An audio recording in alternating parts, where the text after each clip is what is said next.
빌라 하나 꼼꼼히 따져보고 잘만 사도 애매한 아파트보다 큰 이득이 될 수 있다고 저는 당당히 말씀드릴 수 있습니다. 왜냐하면 제가 그렇게 해왔고 지금도 그렇게 하고 있으니까 말이죠.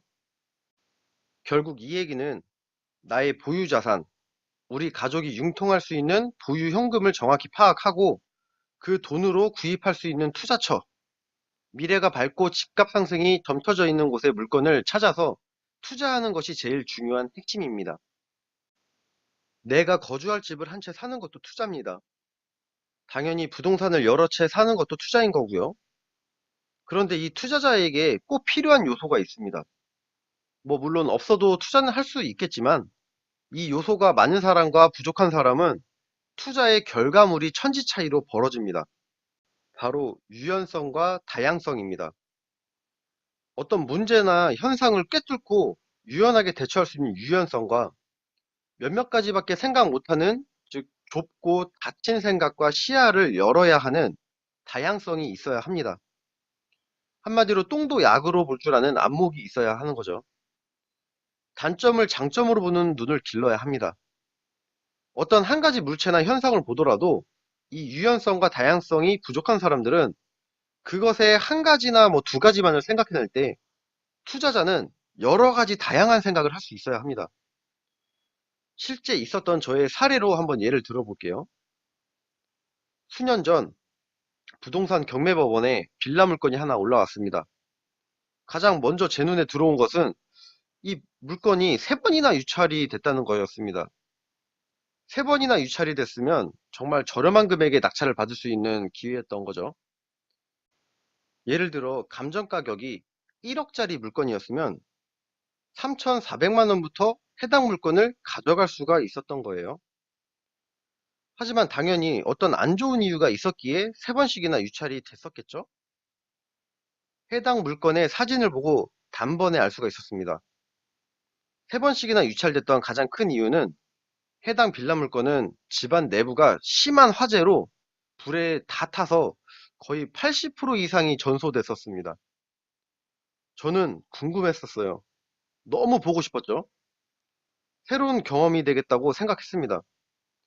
보통의 사람들은 불이 났던 집이라 찝찝하고 알아보기도 귀찮고 해서 마우스로 그냥 뒤로 가기를 클릭해서 다른 경매 물건을 검색들 했겠지만 저는 바로 집 밖으로 나갔습니다. 불에 탄 해당 빌라 물건의 주소지로 찾아갔습니다. 집안 내부는 뭐 당연히 비어 있었겠죠? 그래서 집안 내부를 쉽게 조사를 해볼 수가 있었습니다. 처음 본 광경에 저는 잠시 멍했습니다. 불이 났을 당시 처참했을 모습이 머릿속에 그려지니까 마음이 좀 많이 그랬었어요. 그래도 저는 다시 정신을 차리고 제가 이곳에 온 목적을 망각하지 않고 꼼꼼히 조사를 했습니다. 해당 경매 빌라 물건의 위치와 그 물건의 값어치, 뭐 현재 시세와 앞으로의 시세, 그리고 제일 중요한 내부 공사, 뭐 수리비도 구상해가면서 조사를 마치고 귀가했습니다. 이후에 저는 이 불에 탄 빌라 물건을 잡으려 했을까요? 아니면 뭐 포기를 하고 다른 물건에 눈을 돌렸을까요? 네, 저는 과감하게 해당 물건을 잡으려 입찰을 시도했고 또 낙찰을 받아서 제 집으로 만들었습니다. 남들은 똥으로 생각하고 기피하고 무시하던 물건을 저는 약으로 쓰일 수도 있겠다는 유연성과 다양성으로 불에 탄 빌라 물건을 매수하게 됐습니다. 그 집 어떻게 했냐고요? 불에 탔던 집이 맞나 싶을 정도로 몰라보게 수리를 깔끔하게 잘해서 다른 매수자에게 매도했습니다. 물론 이득을 보고 팔았겠죠. 집을 사면서 뭐 들어간 세금과 부대 비용, 그리고 제일 중요한 수리비까지, 뭐 수리비까지 들어간 모든 투자금 제외하고 순수 남은 이익금은 뭐 그 당시 한 1,500만 원 정도 남기고 집을 한 채 그렇게 팔았습니다. 실제로 똥이 약으로 쓰이는 것은 이미 다들 아시죠? 대부분의 사람들은 똥을 그냥 더러운 분비물만으로 취급할 때 그 옛날 어떤 누군가는 그 똥도 약으로 쓰일 것을 보게 된 겁니다. 이것은 이 유연성과 다양성이 없거나 부족했더라면 불가능했던 엄청난 발견인 거죠. 제가 앞에서 보여드린 저의 경매 낙찰 물건들 중에 옛날 9억 빌라 반지하 물건을 보여드렸죠. 반지하. 대부분은 꺼려하고 기피하죠. 하지만 저는 단점을 장점으로 보았고 수많은 경험으로 쌓아온 대처 능력, 즉 유연성과 다양성이 길러졌었기에 빌라 지층 물건을 구입해서 이득을 보고 있습니다. 앞으로는 더 가치가 있어 줄 것이고요. 대부분의 사람들이 생각하는 부동산 기피 요소들이 몇 가지들이 있죠. 지금 말한 지층이 있겠고요. 그리고 맨 밑에 층과 맨 위에 층을 또 꺼려 하시는 분들 계시죠. 또 남향만 고집하시는 분들도 있습니다. 북향을 꺼려 하시는 분들도 있고요. 집 앞이 다른 건물로 가려져 있는 것을 기피하시는 분들, 뭐 또 집안 내부 구조가 뭐 이러니 저러니 하면서 자신만의 생각과 기준으로 그려놓은 구조만 고집을 하고요. 또 뭐가 있죠? 집 자체가 언덕길에 있는 것도 보통 싫어하시죠? 뭐 주변이 공장 단지라 싫어하고요. 뭐 유흥가 주변이라서 또 싫고요. 또 너무 주택들만 밀집한 주택가라 아무것도 없고 무서워서 싫답니다. 집 하나 사고 투자하는데 걸리고 꺼려지는 것들이 너무 많죠. 이런 식으로만 생각하면 집을 살 수나 있을까요? 지금 제가 말한 대부분의 사람들이 집을 살 때 꺼려하는 요소들은 제가 현재 보유하고 있는 모든 부동산 물건들마다 각각의 집들마다 이 단점이 적어도 한 3, 4개씩은 다 포함되어 있습니다. 엘리베이터 없는 옛날 구옥 빌라, 뭐 맨 꼭대기 층에 북향 또는 뭐 서향도 있고요. 언덕길 중간 자락에 있는 뭐 2층 맨 밑바닥 빌라도 있고요. 뭐 반지하 빌라는 뭐 당연히 끼어 있고요. 뭐 채광도 안 좋습니다. 어떤 집은 뭐 거실 바로 앞이 옆 건물과 딱 붙어 있어서 뭐 막혀 있어서 뭐 채광은커녕 통풍도 잘 안 되는 집도 있고요. 근데 이런 것들이 정말 큰 문제인가요? 여러분이 생각하는 단점, 이런 문제점들 때문에 집을 계속 못 사는 게 문제일까요? 아니면 저런 단점을 그냥 조금 불편한 요소와 또 반대의 장점으로 승화시켜서 해결하고 집값이 올라줄 가치 있는 물건이라는 안목을 갖고 집을 사는 것이 문제가 될까요? 지금 이 영상을 보시는 분들 중 걱정하시는 분들이 계실 것 같아요. 내가 내 자신을 잘 아는데, 난 유연성과 다양성이 많이 부족해 하면서 걱정하시는 분들도 계실 수 있을 것 같습니다. 그런데 정말 다행인 건 이 유연성과 다양성은 누구는 있고 누구는 없고의 문제는 아닙니다. 어느 누구나 모든 사람들이 갖고 있는 능력인데, 단 그것이 누군 높고 누군 낮은 정도의 차이입니다. 그리고 이 능력들은 충분히 성장할 수 있는 능력들입니다. 유연성과 다양성은 그냥 경험이 답입니다. 하고자 하는 일에 있어서 많은 관심을 갖고 높은 집중력으로 직접 행동하고 많은 경험을 통해 길러지는 능력입니다. 결국 이 두 가지 능력은 본인 스스로가 행동함으로써 성장하는 투자자에게 있어서 정말 소중한 능력입니다. 저의 심플한 투자 공략을 알려드릴게요.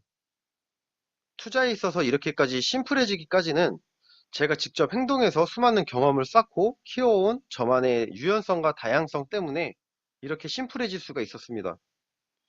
저는 딱 이 세 가지만 생각하고 투자를 합니다. 우선 내 전쟁터에 나가기 전에 통화를 준비해야겠죠. 내가 융통할 수 있는 현금이 얼마나 되는지 체크를 합니다. 과거 저의 첫 부동산 투자 물건에 들어간 제도는 600만 원 정도였습니다. 물론 그 후에 해당 빌라를 뭐 팔면서 600만 원은 그대로 또 다시 돌아왔고 추가로 순수 1,500만 원을 벌었다고 앞에서 말씀드렸죠. 영상 내용 놓치신 분은 앞에 영상까지 보시면 이해가 잘 되실 겁니다. 아무튼 지금도 빌라 물건에 투자를 하신다면 몇백만 원으로도 충분히 투자가 가능합니다. 그러니 지금 내가 가진 돈이 이거밖에 안 되는데 이걸로 어림도 없겠다라고 뭐 그렇게 다양성과 유연성이 부족한 얘기 하시지 마시고 나가서 물건을 찾아보던가 전문가에게 물어보십시오. 지금 갖고 계신 그 돈으로도 충분히 부동산 투자가 가능합니다. 내 보유 자금을 파악을 했으면 뭐 그 금액으로 어떤 목적에 투자를 할 것인가를 정해야겠죠. 실거주 목적의 투자냐 아니면 뭐 전월세, 임대를 주는 주택에 투자를 할 거냐 아니면 뭐 상가 투자를 해서 월 임대료를 높은 금액으로 받을 거냐, 뭐 아니면 땅을 사놓고 장기간 보유를 할 거냐, 뭔가 정확한 목적을 세워야겠죠. 이렇게 투자 목적까지 세웠으면 이제 나가야죠. 집 밖으로 나가서 가치 있는 물건을 찾아봐라 이겁니다. 보통의 사람들은 이 두 번째까지는 어설프게 뭐 그나마 좀 뭐 해보긴 합니다. 근데 이 세 번째에서 행동을 못 합니다. 안 하기도 하고 못 하기도 합니다. 어떻게 뭐 용기를 내고 어거지로 하긴 해도 제대로 못하는 사람들이 꽤나 많습니다. 정말 강한 마인드와 실행 능력으로 잘하는 사람들도 물론 있죠. 하지만 많은 사람들이 잘 못하고 실수하고 안 해서 오늘의 이 주제, 빌라 사면 무조건 손해본다라는 엉뚱한 소리들을 만들어냅니다. 그리고 그거를 확신하게 되고요.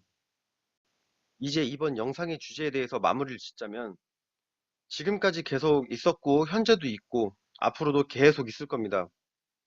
바로 이 빌라 사면 손해본다란 말을 하는 사람들 말이죠.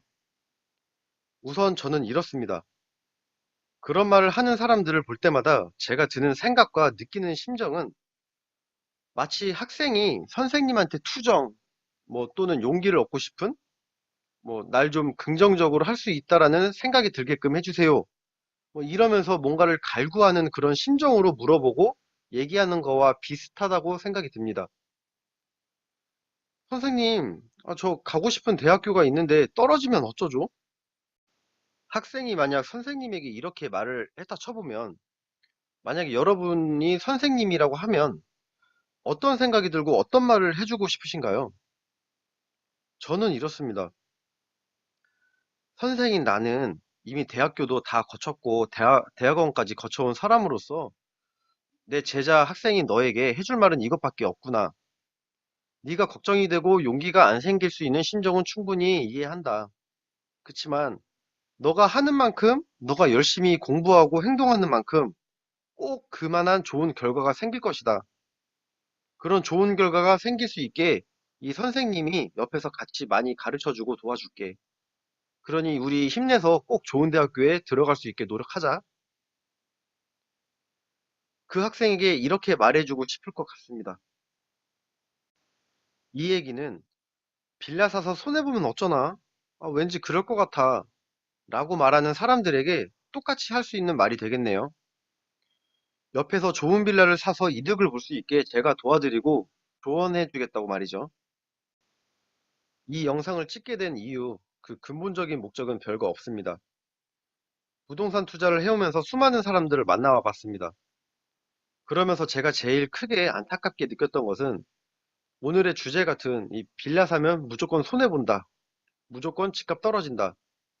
이런 얘기를 철석같이 믿으시는 분들 중 또 이 자금력이 여유치 못하시는 분들이 빌라는 손해본다니까 못 사겠고 그렇다고 아파트는 돈이 없어서 못 사겠고 결국엔 빌라든 외진 오래된 아파트든 전세로 들어가신다 이겁니다. 그럼 그러시겠죠? 아니 전세가 뭐가 어때서 그러냐? 전세 사는 게 뭐 문제될 거 뭐가 있냐? 추후에 후회하시는 문제가 생긴다는 게 문제입니다. 전세를 짧은 기간만 뭐 몇 번 산다고 하면 뭐 그건 그나마 좀 낫습니다. 하지만 전세를 장기적으로 생각하고 뭐 적게는 5년에서 길게는 3, 40년까지 전세살이만 하시는 분들이 되시지 않길 바라는 마음에 이 영상을 찍었습니다. 전세살이를 장기적으로 하는 게 뭐 도대체 뭐가 어떠냐? 난 집 샀다가 손해보기 싫다. 그냥 전세나 살란다. 이러시는 분들은 뭐 집을 살 의미가 없다 생각하시면 그냥 전세를 사시면 됩니다. 뭐 나중에 후회를 안 하실 수만 있다면 되는 거겠죠. 하지만 대부분은 전세로 들어가 거주를 하다가 뭐 꽤나 시간이 지나서 집을 한번 사볼까 하고 집을 알아보다 보니 너무 올라버린 집값 때문에 후회를 한단 말을 해드리고 싶습니다. 제가 추후에 전세를 살면 안 되는 이유에 대해서 전세 특집 영상을 찍어서 올리겠습니다. 제가 그런 영상을 찍겠다고도 말하고 뭐 지금 이런 전세를 살지 말라는 얘기를 하는 것 자체가 또 불편하게 들리시는 분들이 있어요. 그게 어떤 분들이냐면 바로 저와 같은 부동산 투자자분들이십니다. 왜냐하면 부동산 투자자들은 집을 사서 그 집을 전세를 주던 월세를 주던 임대를 놔야 하는데 이렇게 전세 살지 말라니 뭐 당연히 듣기 싫겠죠. 근데 그런 그들과 똑같은 임대업자 다주택자인 제가 왜 이런 얘기를 하냐고 또 물으시겠죠. 그 이유는 저의 이 유튜브 영상이 훗날 얼마나 많은 사람에게 퍼질지는 뭐 모르겠지만 아무리 널리 퍼져도 전 국민이 들을 순 없고요, 당연히. 그리고 또 뭐 그럴 일이 있을진 모르겠지만 뭐 좋은 꿈을 꿔본다면 전 국민의 50% 인구의 뭐 절반이 들어줬다 쳐도 제 영상의 내용을 듣고 그대로 행동으로 옮기실 분들의 그 수가 매우 적어서입니다. 사람은 원래 그렇게 쉽게 바뀌지 않기 때문인 거죠. 본인이 살던 대로, 그냥 하던 대로, 생각하던 대로 그거에 익숙하고 편해서 그냥 계속 그냥 그렇게 큰 도전과 변화 없이 살아가려고 합니다. 그 중에서 몇몇 소수만이라도 제 말에 좀 귀를 기울여 주셔서 그분들이 이득을 본다면 그것만으로도 저는 만족스러울 것 같고요. 그래서 이 영상을 찍었습니다. 그리고 전세를 살지 말라는 영상도 그런 이유에서 찍을 겁니다. 참 웃기죠. 사람들이 전세를 많이 살아야 좋은 부동산 임대사업자가 그런 영상을 찍는다니 말이죠. 아무튼 그럼 다음 영상에서 찾아뵙겠습니다. The truth is so hard to find with all the things that's going